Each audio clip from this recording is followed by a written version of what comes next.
अस्सलाम वालेकुम, आदाब। मैं हूं खलील फरहाद। वर्ल्ड न्यूज़ की शुरुआत से पहले आप तमाम से एक अपील, हमारे नए चैनल BBN न्यूज़ डिजिटल को भी सब्सक्राइब करें। आइए अब देखते हैं हेडलाइंस। खाने काबा की हुदूद हतीम में नवाफिल की अदायगी के लिए टाइमिंग कर दी गई जारी। ख़वातीन रात 8 से सुबह 2 बजे तक, जबकि मर्द सुबह 8 से 11 बजे दिन तक अदा कर सकेंगे नवाफिल। सऊदी अरब के शहर रियाद में अरब इस्लामी सरबराही समिट का इख्तिताम। इसराइली हमलों की गई मजम्मत, इसराइल को हथियारों की सप्लाई रोकने और UN से उसकी रुकनियत सस्पेंड करने का किया गया मुतालबा। गजा में 4 और लेबनान में 2 इसराइली फौजी हलाक, 18 हुए जख्मी। गजा और लेबनान की जंग से फरार होने लगे हैं इसराइली फौजी, इसराइली मीडिया ने ही किया इंकशाफ।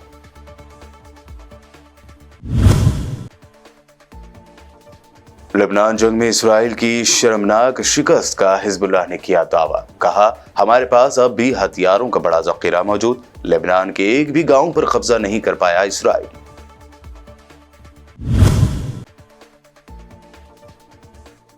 समाजवादी पार्टी चीफ अखिलेश यादव का सनसनीखेज दावा। कहा, जल्द ही जाएगी योगी आदित्यनाथ की कुर्सी। दिल्ली वाले देख रहे हैं उन्हें हटाने का मौका।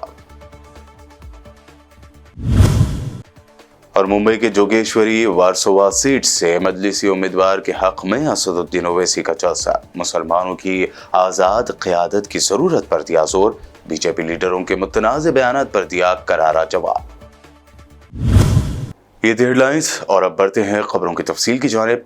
मक्का मुकर्रमा में खाने काबा के हुदूद हतीम में नवाफिल की अदायगी के लिए औकात मुकर्रर करने का फैसला किया गया है। सऊदी खबर रसा इदारे की रिपोर्ट के मुताबिक हतीम में ख़वातीन के लिए औकात रात 8 से सुबह 2 बजे तक मुख्तस किए गए हैं, जबकि मर्द हजरात के लिए ये औकात सुबह 8 से 11 बजे तक होंगे। सऊदी इंतजामिया के मुताबिक दाखिला मगरबी दरवाजे से और इजाज़त का ड्यूरेशन 10 मिनट रहेगा। हतीम में नफिल अदायगी के औकात का मकसद रश की सूरत हाल को कंट्रोल में रखना है। अरब इस्लामी सरबराह इजलास के एलामिया का मसवदा सामने आ गया, जिसमें फ़लस्तीन, लेबनान और ईरान पर इसराइली हमलों के खिलाफ अज़्म ज़ाहिर किया गया। इस इजलास ने इसराइल की तरफ से गजा के शहरियों को इज्तिमाई सज़ा देने और फ़लस्तीन में नस्ल कुशी की मजम्मत की, जबकि इसराइल की तरफ से गजा में भूख और फाका कशी को बतौर हथियार इस्तेमाल करने की भी मजम्मत की गई है। एलामिया में ये करार दिया गया है कि आलमी बिरादरी इसराइल के लिए हथियारों की बरामदात रोके और हथियारों की सप्लाई पर पाबंदी लगाए। अक़वाम मुत्तहिदा में इसराइल की रुकनियत मुअत्तल करने के लिए आलमी बिरादरी को आमादा किए जाने का भी मुतालबा किया गया। गजा में फ़लस्तीनी मज़ाहमतकारों के हमले में 4 इसराइली फ़ौजी हलाक हो गए, जबकि जनूबी लेबनान में भी झड़पों में 2 इसराइली फ़ौजी मारे गए हैं। इसराइली मीडिया के मुताबिक गजा में 11 जबकि जनूबी लेबनान में 7 फौजी जख्मी भी हुए हैं। इसराइली मीडिया के मुताबिक गजा में हलाक होने वाले इसराइली फौजियों में एक रिजर्व मेजर भी शामिल है। इसराइली फौज के रिजर्व अहलकार गजा और लेबनान की जंग से फरार इख्तियार करने लगे हैं। इसराइली मीडिया की रिपोर्ट के मुताबिक इसराइली फौज यानी IDF को फौजियों की तादाद में कमी का सामना करना पड़ रहा है। IDF की जानिब से जारी आदाद शुमार के मुताबिक तवील जंग के बाद अब गजा और लेबनान में जंग लड़ने के लिए हामी भरने वाले रिजर्व फौजियों में 15 से 25% तक की बड़ी कमी आ चुकी है। इसराइली फौज की जानिब से गजा पर हमले जारी हैं, जिसके नतीजे में मजीद 28 फ़लस्तीनी शहीद हो गए। अरब मीडिया के मुताबिक इसराइली फौज ने गुज़िश्ता रोज़ पहले नुसरत मुहाजिर कैंप में पनाहगज़ीनों पर बमबारी की, जिसके बाद जख्मियों और लाशों को अल-औदा अस्पताल मुंतकिल किया गया, तो वहाँ भी इसराइल ने बमबारी कर दी। रिपोर्ट के मुताबिक इसराइली हमलों में 23 से ज़ायद अफराद शहीद हो गए और दर्जनों जख्मी हुए। Israeli defence minister Israel cuts का कहना है कि लेबनान में जंगबंदी नहीं होगी। इसराइल के नए तैनात होने वाले डिफेंस मिनिस्टर काट्स का कहना है कि लेबनान में जंगबंदी नहीं होगी और हिजबुल्लाह के खिलाफ हमलों में कोई वक्फा नहीं होगा। लेकिन काट्स ने आला फौजी जर्नलों के एक फोरम को बताया, अगर इम्कान पैदा होता है और एक अच्छी तजवीज पेश की जाती है जो हमें फतह का दावा करने की इजाजत देती है, तो हम यकीनन इस पर बहुत संजीदगी से गौर करेंगे। लेबनान जंग में इसराइल की शर्मनाक नाकामी का इंकशाफ हुआ है। हिजबुल्लाह के मीडिया रिलेशन के अहलकार मोहम्मद अफीफ ने कहा कि तंजीम के पास अब भी हथियारों और मिसाइलों का बड़ा जखीरा मौजूद है और काबिज इसराइली फौज इस जारहियत के 50 दिन गुजर जाने के बावजूद अब तक किसी भी लेबनानी गांव पर कब्जा करने में नाकाम है। अफीफ ने हिजबुल्लाह के यौम शोहदा के मौके पर अपने बयान में इसराइल के उन दावों की भी तरदीद की कि हिजबुल्लाह के मिसाइलों के जखीरे में बड़ी कमी आई है। उन्होंने इस बात पर जोर दिया कि अगले मोर्चों पर हिजबुल्लाह के मुजाहिदीन के पास तमाम महाजों पर तवील जंग लड़ने के लिए काफी हथियार और साजो सामान मौजूद हैं। फिलिपाइन को गुज़िश्ता 3 हफ्तों में पे दर पे 4 समंदरी तूफानों ने तबाह करके रख दिया है और 2 मजीद अभी आने को तैयार है। गैर मुल्की मीडिया रिपोर्ट्स के मुताबिक फिलिपाइन में समंदरी तूफान तोराजी जबरदस्त तबाही फैलाकर रुखसत हो रहा है। ताहम उसके शदीद असरात की वजह से 2000 देहात खाली करा लिए गए। तूफान की वजह से सड़कें दरिया बन गई हैं। तुंद व तेज हवाएं, दरख्त और सोलर पैनल्स उड़ा ले गए। तूफान की वजह से स्कूल बंद हो गए और डोमेस्टिक फ्लाइट्स कैंसिल कर दी गई, जबकि हजारों लोगों ने नकल मकानी कर ली है।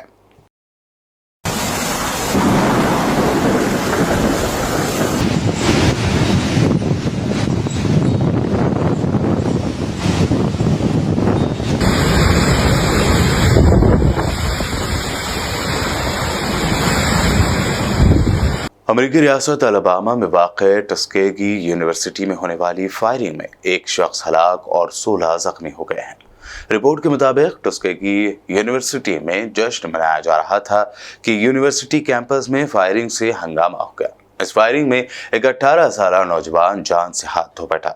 बताया गया है कि फायरिंग में मारा जाने वाला नौजवान टस्केगी यूनिवर्सिटी का तालिब इल्म नहीं था, लेकिन जख्मी होने वालों में कई तलबा शामिल हैं। 81 साल अमेरिकी सदर जो बाइडन ने फुर्सत का दिन डेलावेयर के बीच पर अपनी अहलिया जिल बाइडन के साथ चहलकदमी करके गुजारा। अमेरिकी सदर जो बाइडन अपनी भूलने की बीमारी और चलते फिरने के दौरान तवाजुन बरकरार रखने की कोशिश में लड़खड़ाने की वजह से अक्सर खबरों में रहते हैं। जो बाइडन की एक वीडियो सोशल मीडिया पर काफी वायरल हो रही है, जिसमें उन्हें बीच पर लड़खड़ाते हुए वॉक करते देखा जा सकता है। बुलेटिन में खबरों का सिलसिला लगातार यूं ही जारी रहेगा। फिलहाल रुकते हैं एक छोटे से ब्रेक के लिए।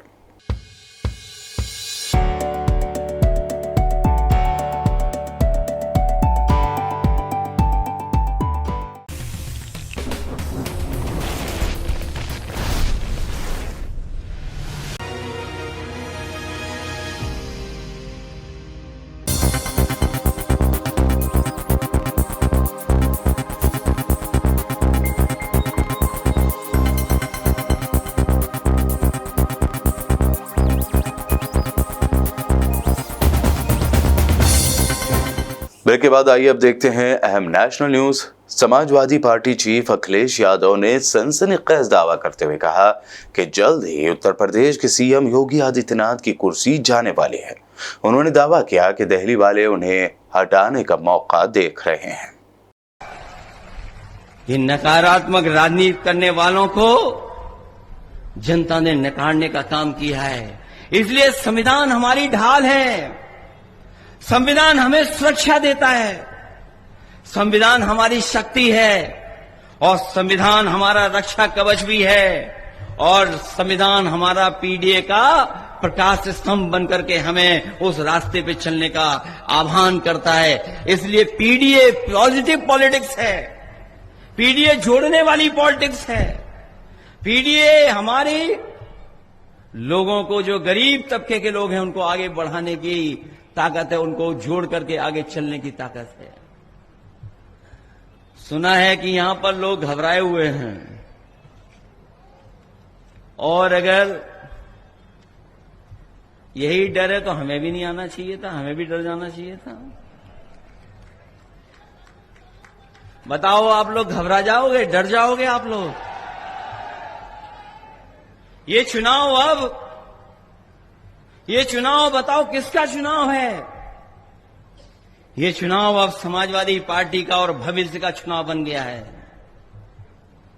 आपके भविष्य का चुनाव है, समाजवादी पार्टी का चुनाव है।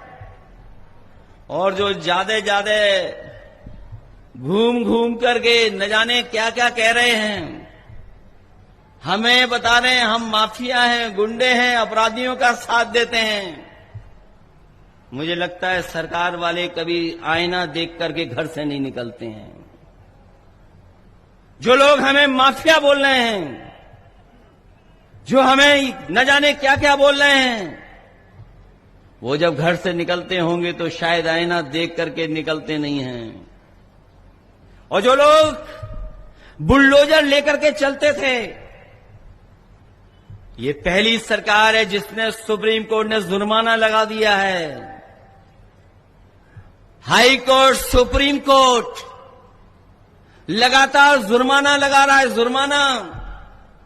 कांग्रेस सदर मल्लिकार्जुन खड़गे ने झारखंड में एक जलसयाम से खिताब करते हुए कहा कि देश की आजादी में बीजेपी आरएसएस का कोई रोल नहीं है। आरएसएस के लोग अंग्रेजों के लिए नौकरी उस वक्त कर रहे हैं जब गांधी जी भारत छोड़ो आंदोलन कर रहे थे।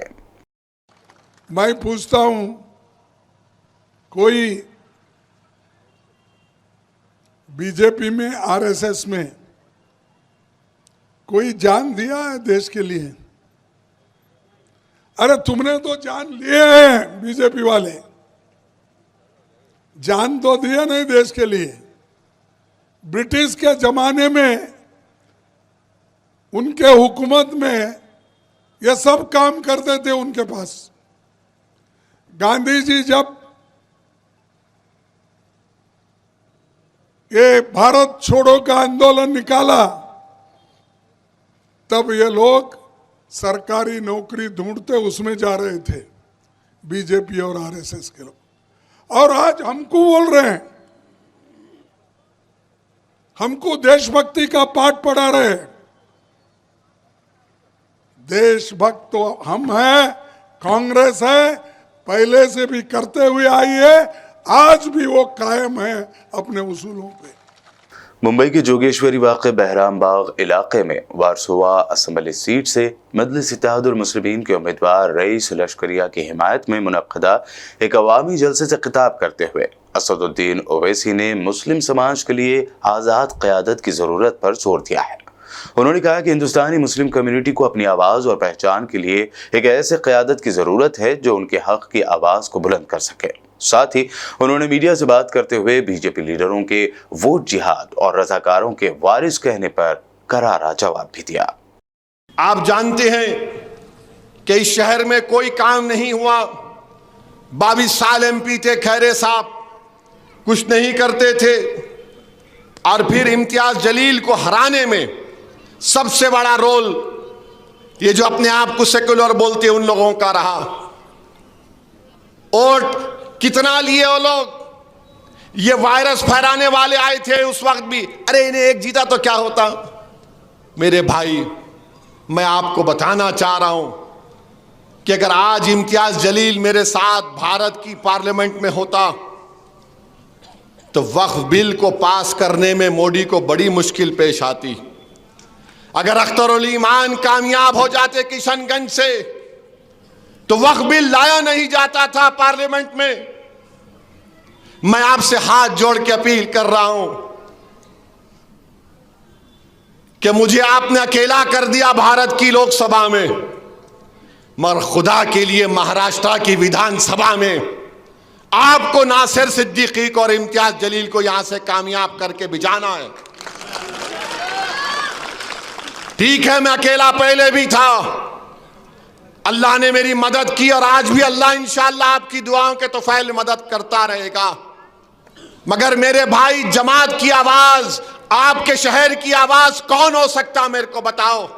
जो कचरे का ढेर लगा दिया रसूल में, जो पीने के पानी के लिए वो लोगों को तरसाते हैं, जो हम महले जात में गंदगी को फैला दिया गया। इम्तियाज जलील कोर्ट को गया दवाखानों में भर्ती करने के लिए, कामयाब हुआ। इम्तियाज जलील औरंगाबाद के गरीबों के PMAY के घरों के लिए कोर्ट को गया। क्या मुसलमानों के लिए गया? नहीं, औरंगाबाद के गरीबों के लिए इम्तियाज जलील गया था। ये लोग आपके सामने कुछ नहीं करेंगे। फिर मेरे अजीज दोस्तों और बुजुर्गों, 20 साल के बाद एक MP जीत कर आया। इन तमाम कमजोरों ने मिलकर इम्तियाज जलील को शिकस्त दी। इनका एक ही मकसद है, नासिर नहीं जीतना, इम्तियाज नहीं जीतना, कोई और जीत जाए। मेरे भाई याद रखो, महाराष्ट्र की विधानसभा में आपकी आवाज नासिर सिद्दीकी हो सकता है, कोई और नहीं हो सकता है। इससे इम्तियाज जलील कामयाब होगा तो गरीबों की आवाज इम्तियाज जलील होगा। या नरेंद्र मोदी की कॉन्स्टिट्यूंसी में मेजॉरिटी कम हो गई। गुजरात में वो लोग एक सीट हार गए, महाराष्ट्र में हार गए। फिर आप राजस्थान में जहाँ पर प्रधानमंत्री जाकर बोले थे कि मंगलसूत्र निकाल के दे देंगे मुसलमानों को, हिंदू बहनों गलों से, वहाँ हार गए। हैदराबाद में 3,40,000 वोटों से हारे। ये लोकशाही है, यहाँ पर धर्म युद्ध कहाँ से आ गया? तो कुछ तो शर्म करो तुम लोग। 10 साल से सत्ता में हो, पूरी मलाई खा ली है देश की, और तुम धर्म युद्ध की बात कर रहे हो। 2800 किसान मर गए महाराष्ट्र में 2023 में, धर्म युद्ध हमारा कहाँ गया उसमें? क्या बात कर रहे हैं लोग? आप इलेक्शन कमीशन ऑफ इंडिया को इस तरह के वाहियात अनाप शनाप जो स्टेटमेंट आ रहे हैं बीजेपी की तरफ से नोटिस लेना चाहिए। और ये क्लियर कट वायलेशन है मॉडल कोड ऑफ कंडक्ट का। और बोल रहे हैं जिहाद, कहे का जिहाद? कहाँ का जिहाद हो रहा है? धर्म युद्ध कहाँ हो रहा है? आप तो हिंदू मुसलमान लड़ाने की बात कर रहे हैं, आप तो वही उस तरह रोटी सेकना चाहते हैं अपनी, आप दिखाने को कुछ है ही नहीं आपके पास। तो इसलिए अब आप आगे हैं असली नफरत के एजेंडे के ऊपर। महाराष्ट्र इलेक्शन में जमकर पैसे बांटे जाने का शिवसेना यूबीटी लीडर संजय राउत ने इल्जाम लगाया है। उन्होंने कहा कि ईसी ओहदेदार हमारे सामान की जांच कर रहे हैं, लेकिन क्या वो एकनाथ शिंदे, अजीत पवार, फडणवीस, नरेंद्र मोदी और अमित शाह के हेलीकॉप्टर्स, कारों की भी जांच करेंगे? आप हमारा सामान चेक करिए, लेकिन क्या आप एकनाथ शिंदे, देवेंद्र फडणवीस, अजीत पवार, नरेंद्र मोदी, अमित शाह जी, उनके हेलीकॉप्टर्स, उनके कारों का काफिला रुक कर आप उनकी जांच करते हैं क्या? उसमें अंदर क्या है? चड्डी बनियान है क्या? सिर्फ क्या है बैग में? उनके देख लीजिए। महाराष्ट्र में जिस तरह से पैसे का डिस्ट्रीब्यूशन चल रहा है, क्या चुनाव आयोग के जो ऑब्जर्वर है उनको ये दिखता नहीं? हमने बार बार उनको बताया क्या हो रहा है कहा, लेकिन आप हमारी जो अपोजिशन के नेता है उनको रोकेंगे, उनका गाड़ी का काफिला रोकेंगे, उनके हेलीकॉप्टर रुकाएंगे। अब क्या करेंगे आप? कितने बार ही करेंगे? ठीक है, देख लेंगे। केरल हुकूमत ने 2 IAS ओहदेदारों गोपाल कृष्णन और N प्रशांत को मुबैना तौर पर रूल्स की खिलाफ वर्जी के लिए सस्पेंड कर दिया है। गोपाल कृष्णन को हिंदू मजहब की बुनियाद पर व्हाट्सएप ग्रुप बनाने के लिए सस्पेंड किया गया, जबकि प्रशांत के खिलाफ एक सीनियर ओहदेदार के मुबैना तौर पर तनकीद करने के लिए तादीबी कार्रवाई की गई है। इन दोनों कार्रवाइयों को लेकर केरला समेत पूरे मुल्क में हंगामा मचा हुआ है। ये मामला 31 अक्टूबर को शुरू हुआ, जब केरल कैडर के कई IAS ओहदेदारों को मल्लू हिंदू ऑफिसर नामी एक नए व्हाट्सएप ग्रुप में जोड़ दिया गया। मुबैना तौर पर के गोपाल कृष्णन की जानिब से बनाए गए इस ग्रुप में सिर्फ हिंदू ऑफिसर शामिल थे, जिसकी वजह से फौरी एतराज जाहिर किया गया।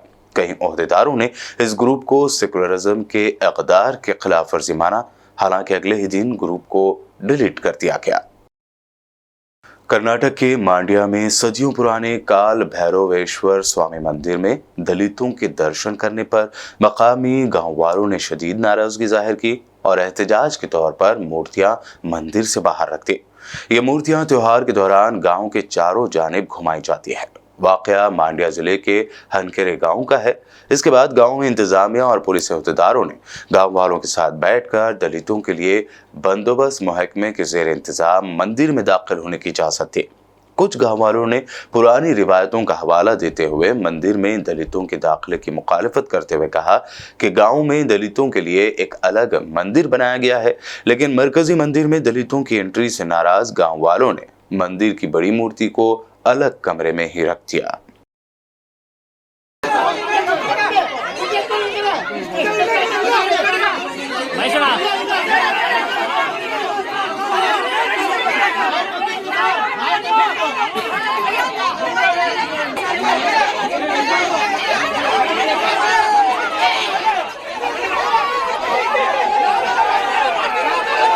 और अब आखिर में हेडलाइंस पर डालते हैं एक और नजर। खाने काबा की हुदूद हतीम में नवाफिल की अदायगी के लिए टाइमिंग कर दी गई जारी। खवातीन रात 8 से सुबह 2 बजे तक, जबकि मर्द सुबह 8 से 11 बजे दिन तक अदा कर सकेंगे नवाफिल। सऊदी अरब के शहर रियाद में अरब इस्लामी सरबराही समिट का इख्तिताम। इसराइली हमलों की गई मजम्मत, इसराइल को हथियारों की सप्लाई रोकने और यूएन से उसकी रुकनियत सस्पेंड करने का किया गया मुतालबा। गजा में 4 और लेबनान में 2 इसराइली फौजी हलाक, 18 हुए जख्मी। गजा और लेबनान की जंग से फरार होने लगे हैं इसराइली फौजी, इसराइली मीडिया ने ही किया इंकशाफ।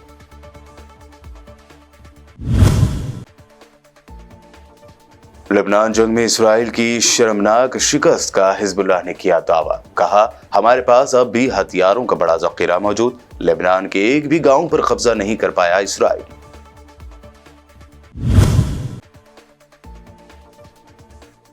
समाजवादी पार्टी चीफ अखिलेश यादव का सनसनीखेज दावा। कहा, जल्द ही जाएगी योगी आदित्यनाथ की कुर्सी। दिल्ली वाले देख रहे हैं उन्हें हटाने का मौका।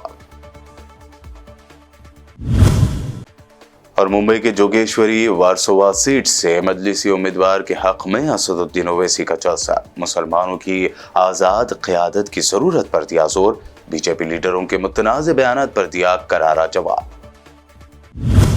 वर्ल्ड न्यूज़ में अभी आपने देखी अब तक की अहम नेशनल व इंटरनेशनल न्यूज़। मज़ीद ताज़ा तरीन अपडेट्स और दिलचस्प प्रोग्राम्स के लिए देखते रहिए PPN चैनल।